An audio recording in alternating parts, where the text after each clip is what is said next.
عراقی پیشوا pope Francis 88 سال کی عمر میں چل بسے ہیں۔ ویٹیکن سٹی نے پوپ فرانسس کے انتقال کے بارے میں اعلامیہ جاری کر دیا۔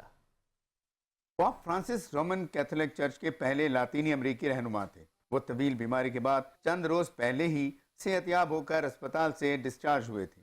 88 سالہ پوپ فرانسس کو 14 فروری کو سانس کی شدید تکلیف کے باعث اسپتال میں داخل کیا گیا تھا۔ نمونیا کے باعث وہ 5 ہفتے اسپتال میں زیر علاج رہے اور صحت یاب ہو کر پوپ فرانسس گزشتہ ماہ ویٹیکن واپس آئے تھے۔ پوپ فرانسس نے اتوار کو ایسٹر کے موقع پر لوگوں سے ملاقاتیں بھی کی تھیں۔ انہوں نے ایسٹر کے موقع پر غزہ میں جنگ بندی کا مطالبہ کیا تھا۔